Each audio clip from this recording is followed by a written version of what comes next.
और करोड़ जीव एक दिन में मारे।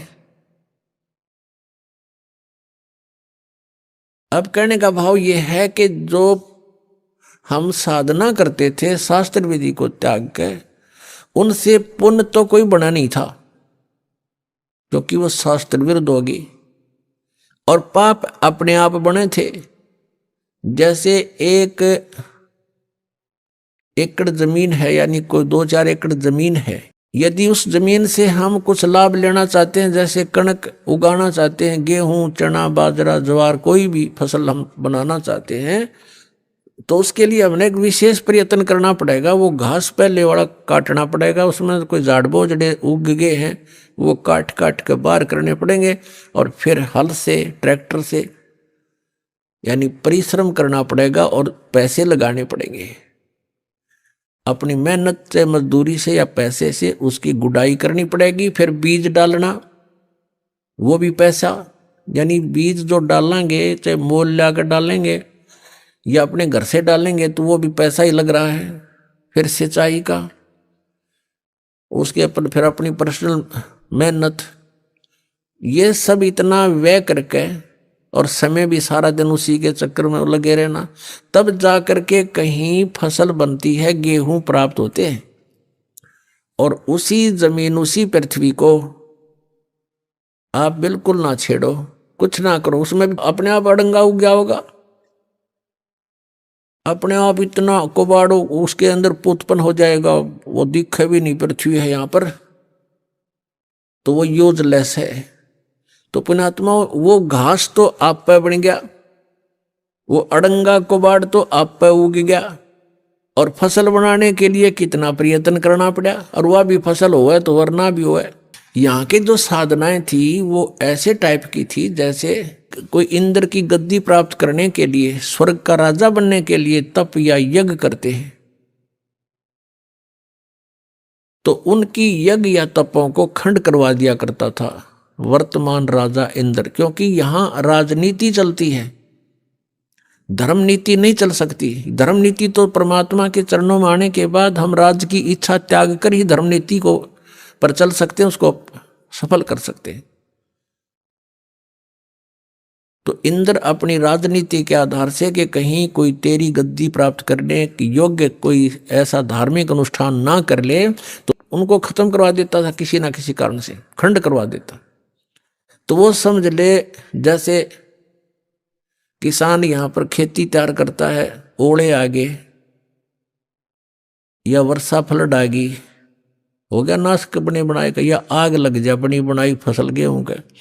तो यहाँ कहने का भाव ये है कि इतनी मेहनत के बाद भी आशा नहीं कि घर आ जाएगी, और घर आती है तो कितना प्रयत्न, और वैसे उसमें अड़ंगा वैसे उग गया उस जमीन में।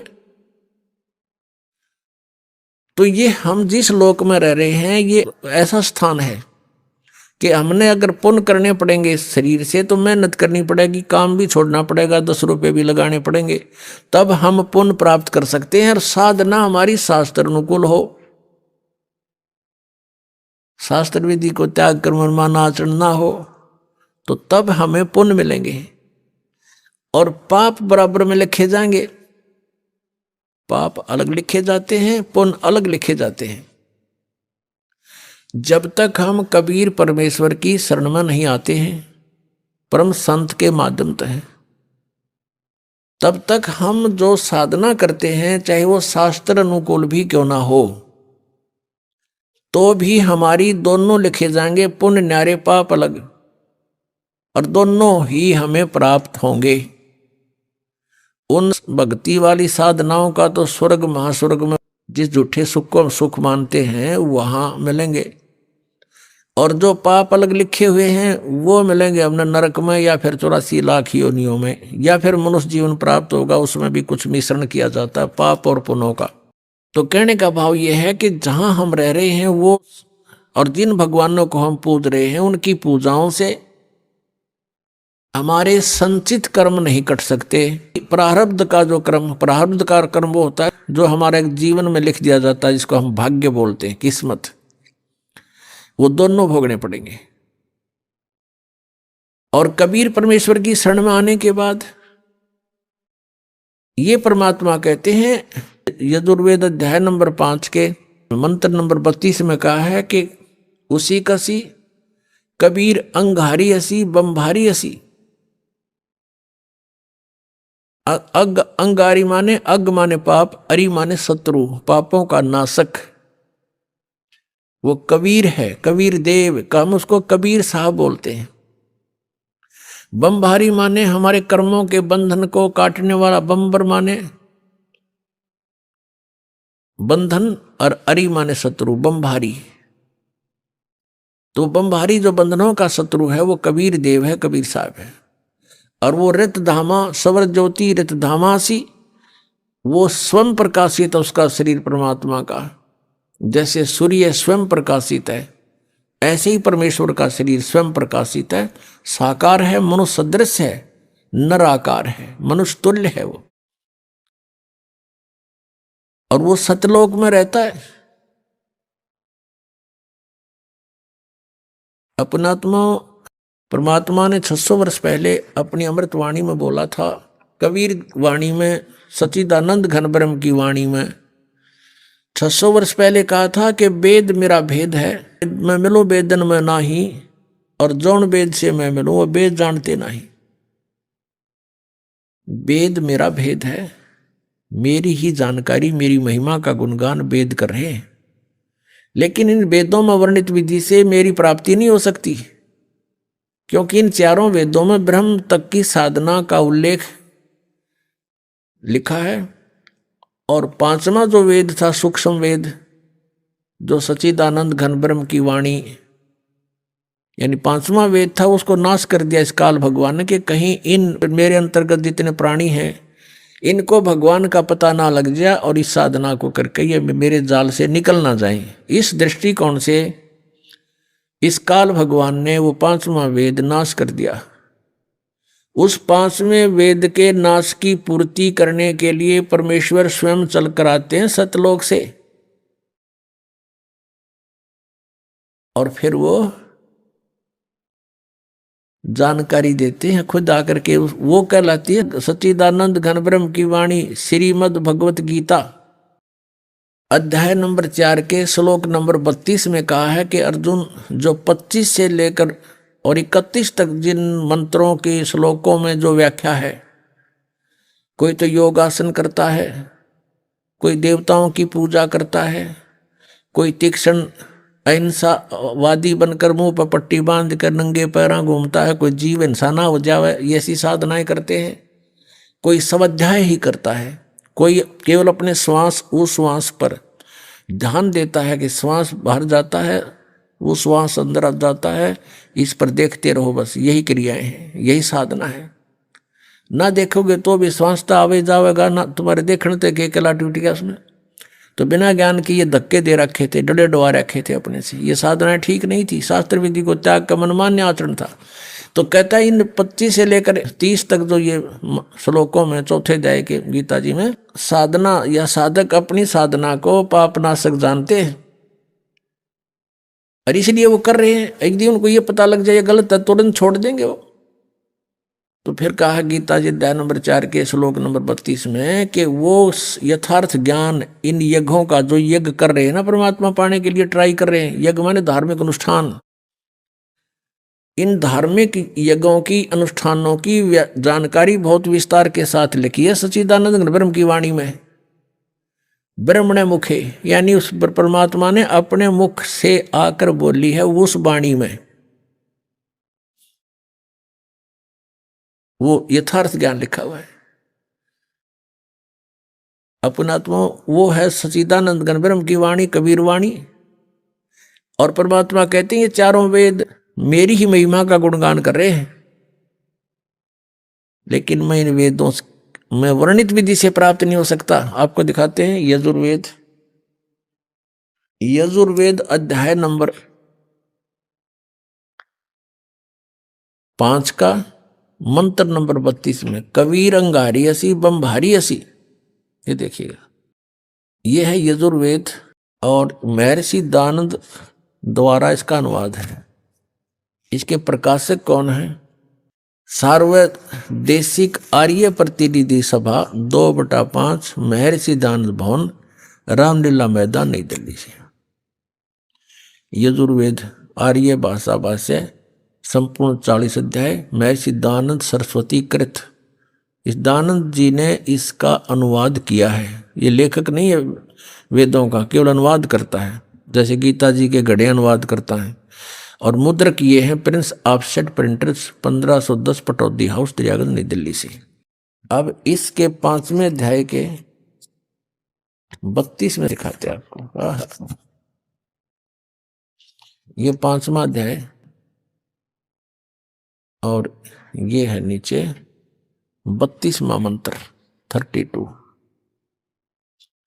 यहां देखिएगा, उसी गसी, ये देखो कबीर अंगारी असी, हम इसको कबीर बोल देते हैं बै, अपने लैंग्वेज में हम बै बोलते हैं। कबीर अंगारी असी बम्भारी अविसुर असी।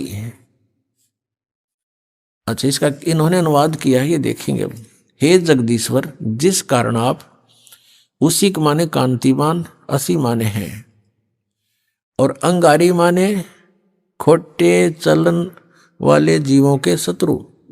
ये लिखना था, आप पाप के शत्रु हैं, पाप नाशक हैं।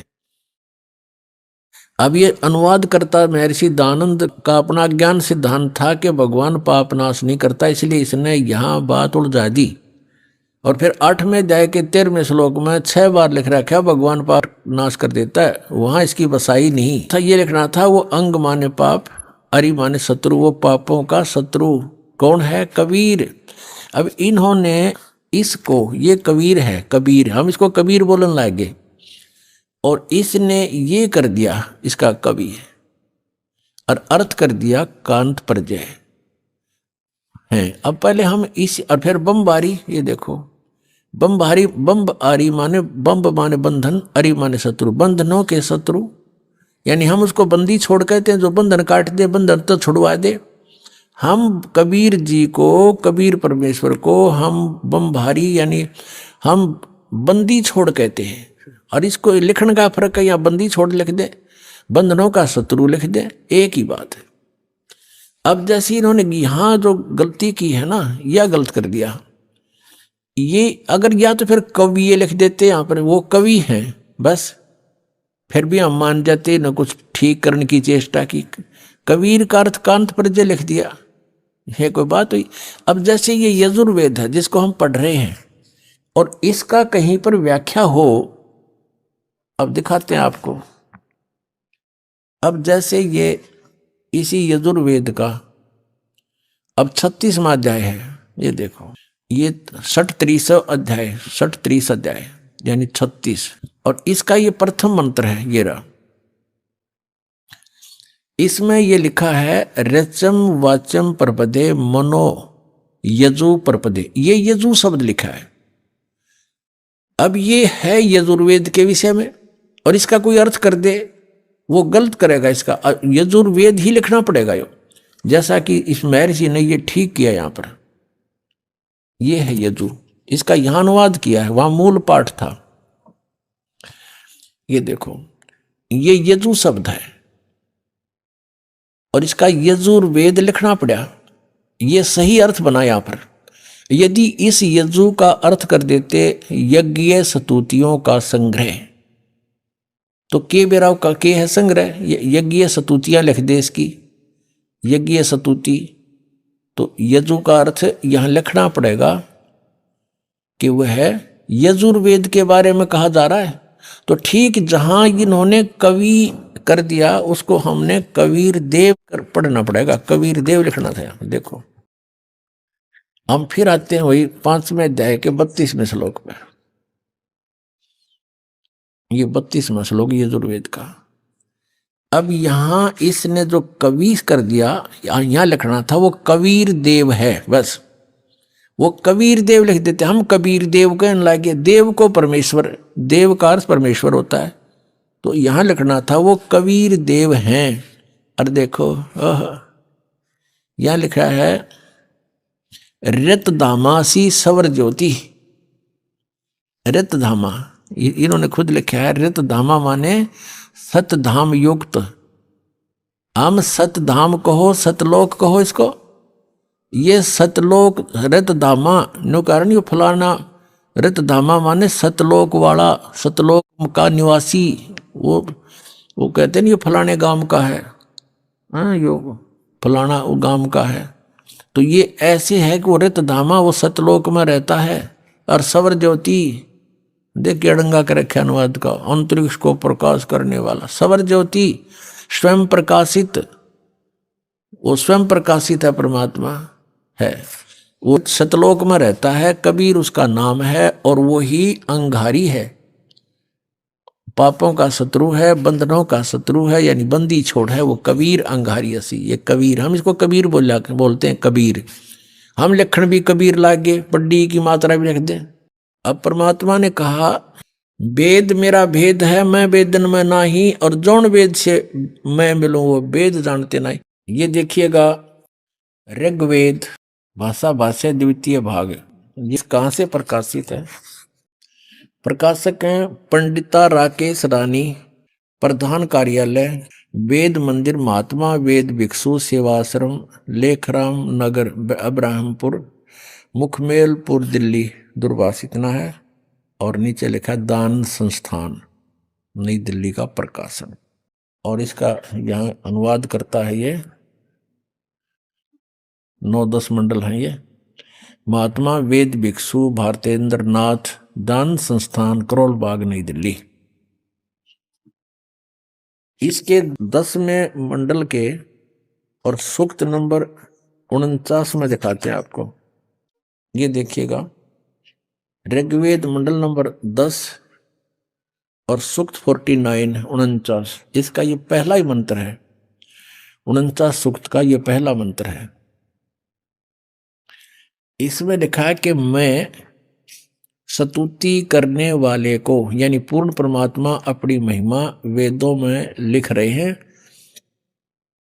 और इसका अर्थ है कि अहम दा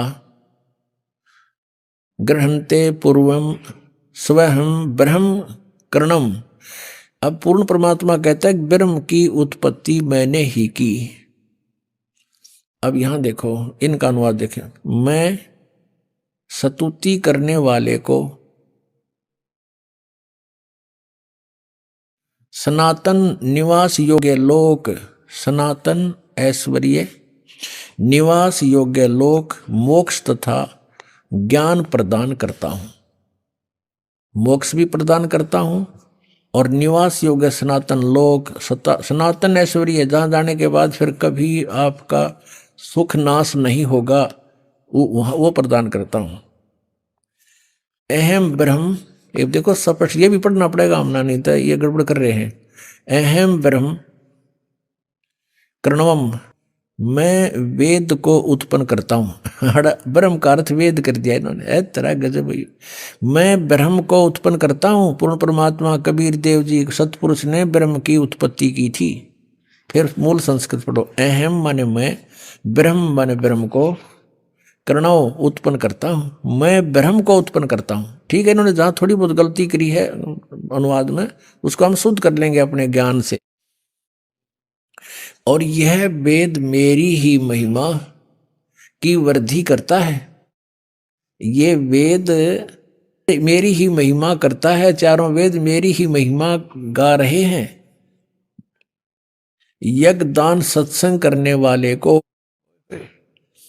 सन्मार्ग में आदेश करने वाला मैं ही हूँ। करे करावे साईं आमन में लहर उठा, और दादू सदर जीव के आ बगल हो जा। कहता सब ये दान पुण्य सत्संग पुण्यात्मा जो मेरे से जुड़ गए हैं उनको मैं ही लाता हूँ। यहाँ पर मैं ही सन्मार्ग का आदेश करने वाला मैं ही हूँ। मैं सकल युद्ध में न देने वाले कुसंगी यज्ञशील जनों को ही हराता हूँ। हराता है यानी हराता हूँ, यानी कहने का भाव यह है कि मैंने तो ब्रह्म की उत्पत्ति की है, और जो मेरी सत भक्ति करते हैं, मेरी स्तुति करते हैं, उनको सनातन लोक सनातन माने शाश्वत स्थान प्राप्त कराता हूँ। और वहाँ से जब हम चले गए तो ऐश्वर्य आप पर रह गए, वहाँ सारे ठाठ ठाठ, मृत्यु नहीं, कभी कोई बुढ़ापा नहीं, किसी चीज़ का भाव नहीं, निवास योग्य लोक, मोक्ष तथा ज्ञान प्रदान करता हूँ। और मैं अहम ब्रह्म करणों, मैं वेद को उत्पन्न करता हूँ, या वेद नहीं, यहाँ ब्रह्म को उत्पन्न करता हूँ। और मह्यम वर्धनम, और ये जो वेद हैं वो मेरी महिमा गा रहे हैं, क्योंकि ब्रह्म ने फिर वेदों का ज्ञान आगे दिया। अब कहने का तात्पर्य यह है कि हम जिन सदग्रंथों को सही मानते थे, सत्य मानते थे और मानते हैं, उनको हम समझ नहीं सके। जब पूर्ण परमात्मा कबीर जी ने, उस दानक कबीर ने, जुलाहे कबीर ने, काशी में आए हुए भगवान परम अक्षर ब्रह्म ने अपनी प्यारी आत्मा धर्मदास जी को अपना सतलोक दिखा लिया, सचखंड दिखाया, वहाँ सब सतिथि से परिचित करवाया, तब वो वापस आया, उसके शरीर में वापस प्रवेश कर दिया आत्मा को। तब उसने जागृत होकर के कहा कि हे परमात्मा, हम तो इन श्री राम, श्री कृष्ण, ब्रह्मा, विष्णु, महेश जी को ही सुप्रीम पावर मानते थे। हे मालिक, फिर ये तो वेद और जितने भी पुराण हैं ये सब झूठी हैं, इनमें इनके बारे में बताया गया जरो अमर है, सर्वशक्तिमान है, सर्वेश्वर है। परमेश्वर ने कहा वेद कतेब झूठे नहीं भाई, और झूठे हैं जो समझे ना ही। झूठे तो वो हैं जो इनको समझ नहीं सके, वेद पढ़ने पर भेद न जाने, बाँचे पुराण 18, और फिर भी वेद पढ़े और उसका समझ नहीं सकते, इस करके अज्ञान साधनाएं शुरू करवा रखी हैं। और जड़ को अंधा पत्ते खुआवे, भूल गया सृजनहारा। भगवान पर तुलसी के पत्ते चढ़ावे, फल फूल चढ़ावे मूर्ति के ऊपर, कहते हो सृजनहार को भूल गए तुम। तो इन वेदों में परमेश्वर की महिमा है, ये भी धीरे धीरे आपके समक्ष यथार्थ अनुवाद आओगा। पहले तो आप जी को ये जो ना दृढ़ करना चाहता है ये दास, कि आप जी ये समझें कि जो भी दास बोल रहा है वो सारी सच्ची है। उसके बाद ये दास इन वेदों का जितना आवश्यक है उनका अनुवाद करेगा। और पहले आपको इसलिए इन्हीं के अनुवादित वो दिखाए जा रहे हैं मंत्रों के अनुवाद, के ताकि कोई आपको भ्रमित ना कर दे कि न्यू कह कि रामपाल ने संस्कृत ना आती। और ये महर्षि दानंद के अनुयायी आचार्य ये संस्कृत के ज्ञाता थे, महर्षि भी दानंद भी विद्वान पुरुष था, संस्कृत का ज्ञाता था। वो सही समझा है उन्होंने, वेदों का ठीक अनुवाद कर रखा है। तो पहले उन्हीं के द्वारा किए गए अनुवाद को दिखाकर फिर दास साथ साथ उनमें जो त्रुटि है वो आपके समक्ष पेश करेगा। फिर आपका समझ में आओगी, फिर आप दृढ़ हो जाओगे कि सचमुच कौन सा अनुवाद सही है कौन सा गलत है। फिर आप स्वयं निर्णय लेकर के दृढ़ हो जाओगे। और जब तक हम दृढ़ नहीं होंगे हम कोई मोक्ष प्राप्ति नहीं कर सकते। डगमग आदमी कभी सफल नहीं हो सकता। आप आगे जाकर के मान लीजिए दो रास्ते हो जाते हैं, कहीं आप अकेले जा रहे हो, या तो आपके साथ गाइड हो, कोई व्यक्ति जानकार हो, या फिर आपके पास मैप हो, उस मैप पर आप देख कर चल सकते हो कि ये रास्ता नहीं ये है, और मैप के बारे में आप दृढ़ हो कि सचमुच इसमें जो लिखा फाइनल है। तो ये हमारे सदग्रंथ हमारे मैप हैं। ये मैप आपको मानचित्र दिखाया जा रहा है कि आप जिस रास्ते जा रहे हो ये रास्ता आपका है, ये नहीं है। और आप दृढ़ हो जाओगे सचमुच ये, फिर आपको डगमग नहीं हो सकते। अगर आपके पास मैप नहीं है आप चल पड़े, आगे दो रास्ते हो जाते हैं, वहीं पर आप असमंजस में पड़ जाओगे, आंख मीच करते चल पड़ो किसी साइड में, वो दूसरी बात है। तो ऐसे इन सदग्रंथों का आपके रूबरू कराना ये दास अनिवार्य समझता है। अब बताया कि वेद मेरा भेद है और मैं ना वेदन के माही, जौन वेद से मैं मिलूं ये वेद जानते नहीं। अब जैसे गीता जी अध्याय नंबर 4 के श्लोक नंबर 32 में कहा कि वो परमात्मा ने अपने मुख कमल ते जो वाणी बोली, सच्चिदानंद घन ब्रह्म ने, यानी सत्य उस परम अक्षर ब्रह्म ने जो अपने मुख से वाणी बोली, उसमें बहुत विस्तार के साथ इन धार्मिक अनुष्ठानों की जानकारी दे रखी है। उसको चौथे अध्याय के 34वें श्लोक में श्रीमद् भगवत गीता में कहा कि गीता ज्ञानदाता ये काल श्री कृष्ण जी में बढ़कर बोल रहा है, इसमें प्रवेश करके बोल रहा है कि उस ज्ञान को तू, वो तत्व ज्ञान है, उस ज्ञान को तू तत्वदर्शी संतों के पास जाकर समझ, उनको दंडवत प्रणाम करने से, कपट छोड़कर उनकी सेवा प्रसन्न करने से वो तत्वदर्शी संत तुझे परमात्म तत्व का ज्ञान कराएंगे जिसको गीता ज्ञान दाता भी नहीं जानता। वो तत्व ज्ञान है जो सच्चिदानंद घन ब्रह्म की वाणी में है, सच्चिदानंद घन ब्रह्म के मुख से निकली है। यानी उसी परमेश्वर ने आके ये सच्चाई हमें बताई है कि तुम कौन हो, तुम कहां से आए हो, कौन परमात्मा है, तुम साधना क्या करते हो। तो वो परमात्मा की महिमा जैसे आपने ऋग्वेद मंडल नंबर 10 सूक्त 49 में प्रथम मंत्र में आपने पढ़ा, ये परमात्मा कहता है पूर्ण ब्रह्म की उत्पत्ति मैंने की। और ब्रह्म ने फिर आगे मेरी महिमा, क्योंकि ब्रह्म के अंदर परमात्मा ने 5 वेद फीड कर दिए थे, जैसे एक मोबाइल से दूसरे मोबाइल में ट्रांसफर कर दी जाती है पूरा का पूरा मैटर, फिल्म की फिल्म पूरी। ऐसे परमात्मा ने 5 वेद इसके अंतःकरण में फैक्स कर दिए थे वहां से। और फिर जैसे समय आने पर अपने आप मालिक के नियमानुसार इसके अंदर से श्वासों के माध्यम से वो सारे बाहर आगे प्रकट हो गए।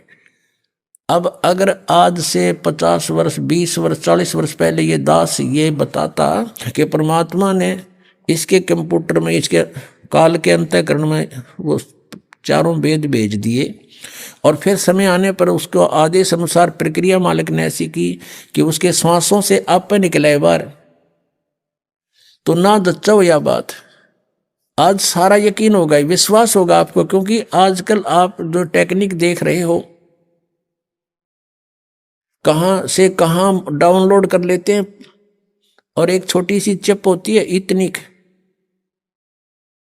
और उसके अंदर कितना मैटर भरा होता है, उसको कहीं भी फिट कर दी जा, जिसमें वह डाल दिए, फिर उसे कितना डाउनलोड कर लो, पूरे पृष्ठ के पृष्ठ इतना बड़ा पुलंदा भर लो। तो ऐसा हुआ था।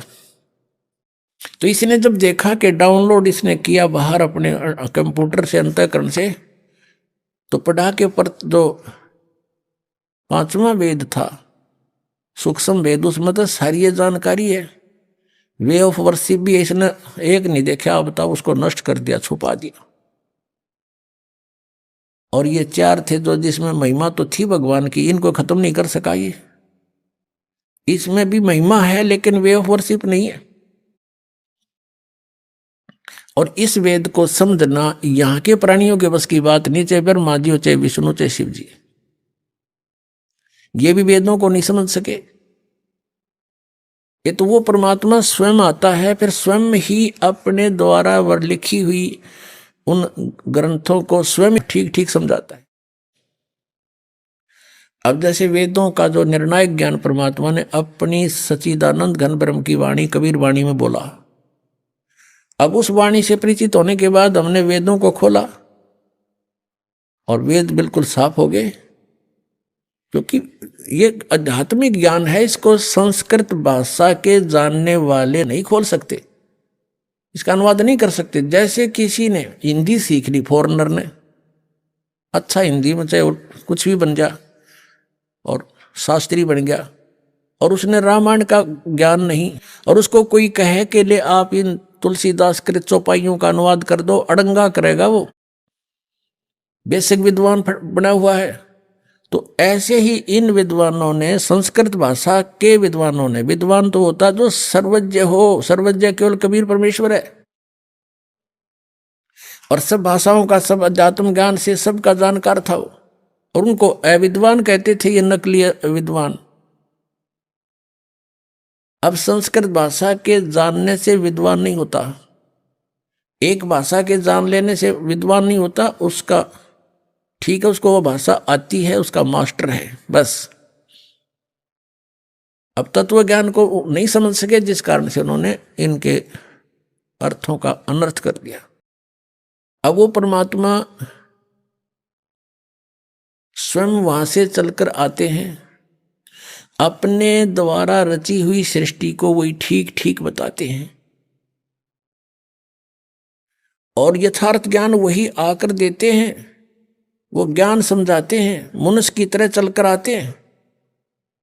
अपनात्मा इस काल भगवान ने इन अज्ञानी ऋषि महर्षियों मंडलेश्वरों गुरुओं ब्राह्मणों द्वारा, ब्राह्मण कार से या कई जाति से नहीं है, ये समझना चाहिए, क्योंकि हम वेदिक ज्ञान सुनते नहीं। ब्राह्मण का अर्थ जो गुरु पद पर होता है वो ब्राह्मण है, यानी जो ज्ञान देता है परमात्मा के बारे में, जिसको जानकार मानते हैं। ब्राह्मण सोए जो ब्रह्म पहचाने, ब्राह्मण उसको कहते हैं जिसने भगवान को जान लिया है। लेकिन वो ना जान रहे थे, ब्राह्मण को वहां थे, ऋषि महर्षि थे नहीं, महर्षि को वहां थे। आज उनको महर्षि कहना पड़ता है, लेकिन वो महर्षि के योग नहीं है। उनको ब्राह्मण कहना पड़ता है, लेकिन ब्राह्मण के योग नहीं थे। जैसे मेरे गुरुदेव थे, वो ब्राह्मण थे इस जाति के हिसाब से। हरियाणा में गांव पैंतावास, दादरी के पास बड़ा पैंतावास और जिला भिवानी, उस बड़े पैंतावास के गांव के रहने वाले ब्राह्मण जाति हैं, लेकिन वो अपने आप को ब्राह्मण नहीं कहते थे। वो संत रामदेवानंद कहते थे, वो संत थे। और मेरे जो दादा गुरुजी थे, गुरुजी के गुरुजी, वो छावला गांव है दिल्ली में, नजफगढ़ से आगे गुड़गांव की तरफ जाते हैं, छावला ऑन रोड पड़ता है। वो छावला गांव के जाट थे, किसान, और वो काशी विद्यापीठ से 4 विषय के आचार्य बन गए। वो पंडित चिदानंद कहलाते थे, वो ब्राह्मण कहलाते थे। अब उस हमारे दादा गुरुजी का जो आश्रम बना हुआ है, गोपालपुर गांव है खरखोदा के पास, जिला सोनीपत में, उनके आश्रम के ऊपर लिखा है पंडित चिदानंद जी आश्रम। और हमारे गुरुदेव के जहां आश्रम है संत राम देवानंद जी आश्रम। तो यहां जाति से ब्राह्मण नहीं है, कर्म से ब्राह्मण के लिए कहा गया है। तो ये नकली गुरु ब्राह्मण जो गुरु पद पर थे, इनको कह का पता नहीं था, ये कहलाते थे ऋषि और महर्षि। तो ये समझ नहीं सके उस परमात्मा की अमरवाणी को। इसलिए परमेश्वर ने कहा कि ये वेद कतेब झूठे नहीं भाई, और झूठे हैं जो समझे ना ही। तो वेदों में लिखा है कि वो परमात्मा स्वयं गति करके आता है। अब जैसे यो आर्य समाज का जो ग्रुप है, इसमें शिक्षित वर्ग बहुत है, और लेकिन वो अक्षर ज्ञान है, उनको अध्यात्म ज्ञान नहीं। उधर से महर्षि दानंद को भी कह का पता नहीं था अध्यात्म ज्ञान का, इसलिए उसने कोशिश की वेदों का अनुवाद करने की, और उसका अपना सिद्धांत था कि भगवान निराकार है। वो कहीं एक देश में नहीं रहता, एक देश माने स्थान पर कहीं नहीं रहता, वो केवल सर्वव्यापक है, जैसे वायु है ऐसे भगवान है। पर भले आदमियों, निराकार परमात्मा इतनी बड़ी बड़ी स्ट्रक्चर कैसे बनाओगा वो? जैसे कोई नौके साकार कैसे बनाओगा, सुन लो साकार कैसे बनाओगा। साकार मनुष्य इंजीनियर है, और जहाज बना दिया, हवाई जहाज, वायुयान बना दिया, समुद्री जहाज बना दिया, उसमें बैठ कर आराम से घूम रहा है और वो यान चल रहा है। निराकार कोई कारीगर बना के दिखाई दो, मरे बादशाह के बनाओगा, वो खख बनाओगा। तो ऐसे परमात्मा मनुष्य सदृश है, उनकी वो अमित ओजा है, उसकी शक्ति का कोई वार पार नहीं है। उनकी वचन से सबको जो हो जाता। जैसे हम देखा करते हैं जादूगर होते हैं, अपने मुख में एक छोटी सी गोली कंचा, इतना वो कंचा होता है, उस गोली को मुख में डालते हैं और थोड़ी देर में ओ करके इतना बड़ा मुस्कुर तो का मुंह में तो पत्थर बना देते हैं, और नो पटक दे, पट्टा उठा के देख लो कति पत्थर है।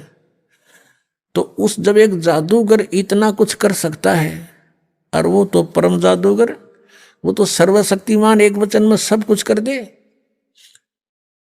तो ऐसे ही उस परमात्मा की महिमा से हमने परिचित होना। उस परमात्मा ने कहते हैं एक शब्द में सब किया, सकल जमी आसमान, एक वचन में सब कुछ बना दिया, तो समर्थ है, वो कुछ भी कर सकता है।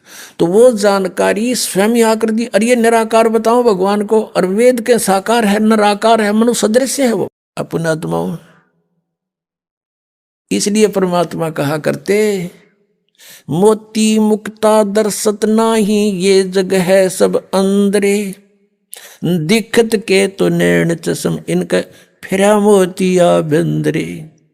ये दिख है विद्वान पुरुष और महर्षि को हमें, इनका मोतिया बंद है, जिसका मोतिया बंद हो आंखों में।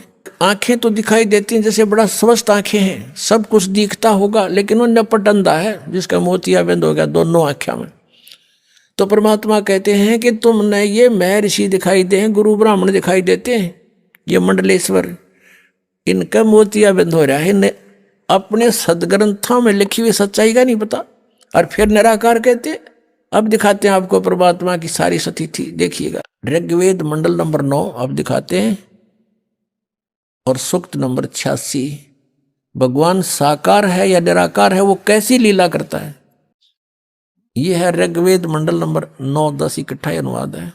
ये है सार्वदेशिक आर्य प्रतिनिधि सभा, महर्षि दयानंद भवन, रामलीला मैदान, नई दिल्ली से ये प्रकाशित है। और ये मुद्रक है Prince offset printer 1510 Pataudi house Daryaganj नई दिल्ली से ये छपा है, छपा खाना इसका ये। अब देखना, ये है ऋग्वेद मंडल नंबर 9 और सूक्त 86 का मंत्र नंबर 26। इसमें लिखा कि यज्ञ करने वाले यजमानों के लिए परमात्मा, यज्ञ करने वाले माने धार्मिक अनुष्ठान यानी साधना करने वाले, यजमान माने भक्तों के लिए परमात्मा सब रास्तों को सुगम करता हुआ, उनके विघ्नों को मर्दन करता है और उनको पवित्र करता हुआ, और अपने रूप को सरल करता हुआ, वह कांति में परमात्मा। यह लिखना था कबीर देव, कवि कोई भी सर्वज्ञ नहीं हो सकता जिसको सारा ज्ञान हो। कवि कविता बना सकता है, ये कबीर देव लिखना था यहाँ पर। वो कबीर देव विद्युत के समान यानी आकाशीय बिजली की तरह सेकंड में नीचे आ जावे, क्रीड़ा करता हुआ, ऐसे लीला करता हुआ वर्णीय पुरुष को यानी अच्छी आत्मा को प्राप्त होता है।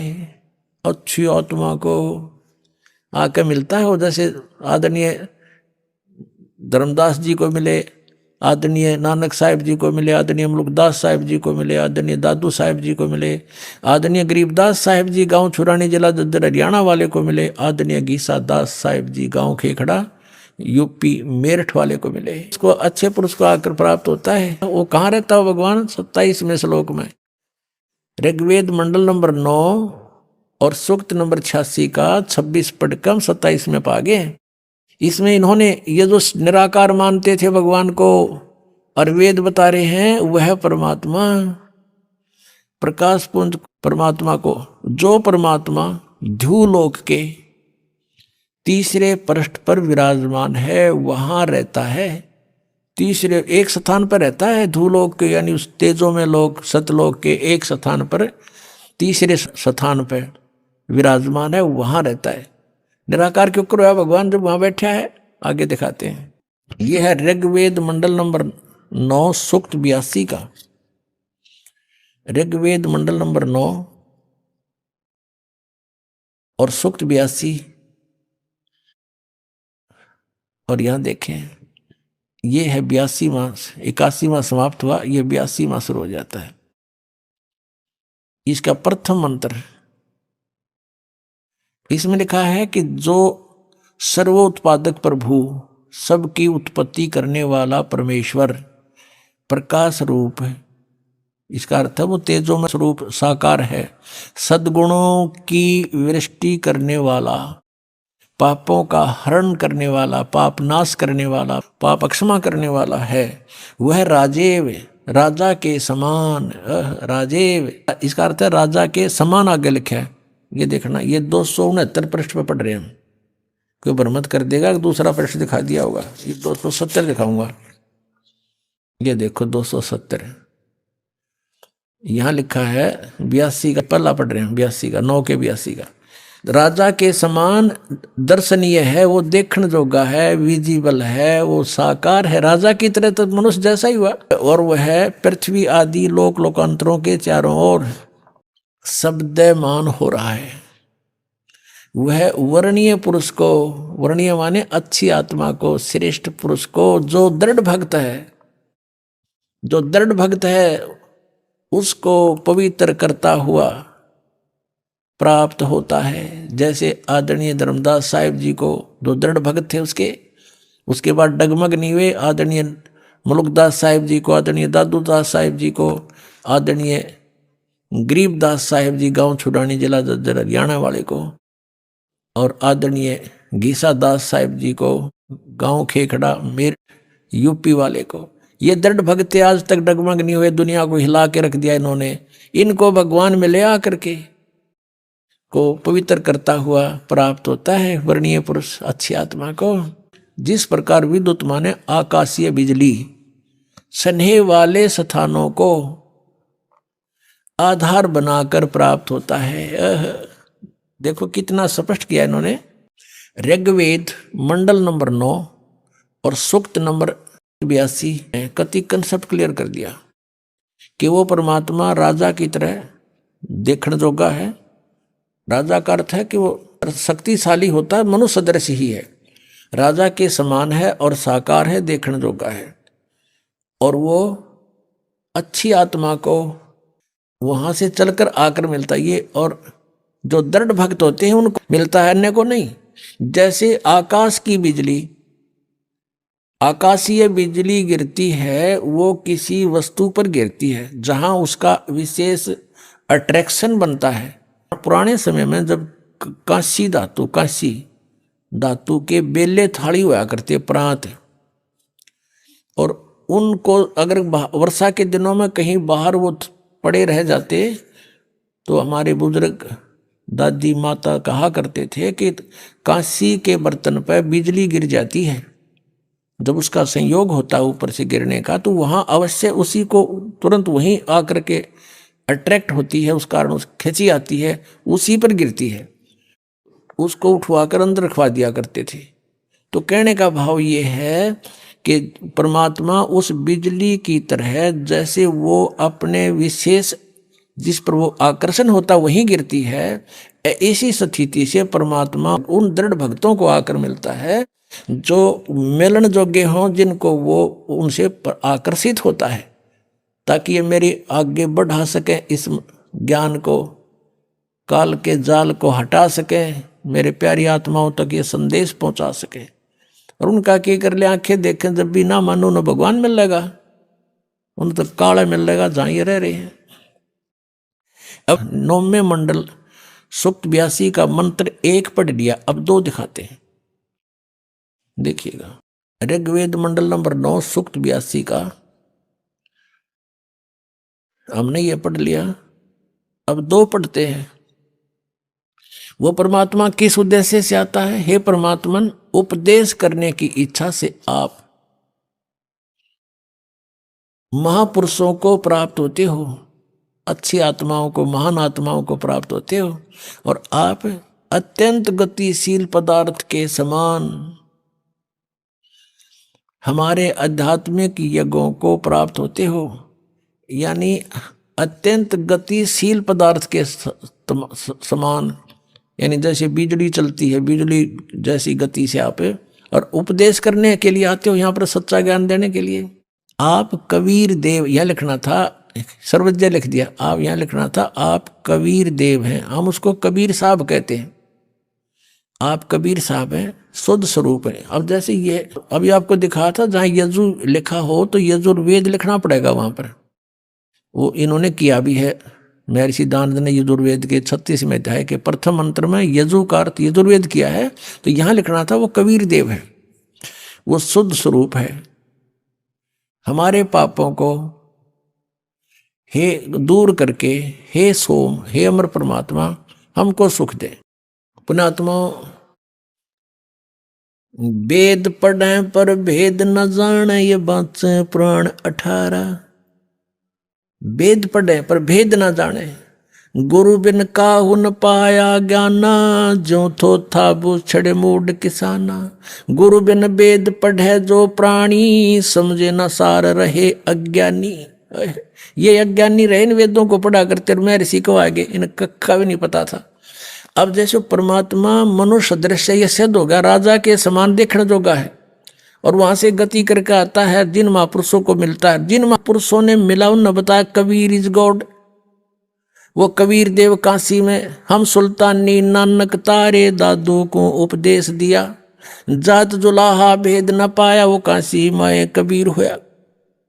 आदरणीय गरीबदास साहिब जी गांव छोड़ाने जिला जद्दर वाले, जिनको भगवान आकर मिले थे, क्या कहते हैं गरीबदास साहिब ने फिर बताया है कि या दुनिया दा जीवन झूठा भूल गए मर जाने नू, और सर्व कला सतगुरु साहिब की हरियाए हरियाणे नू।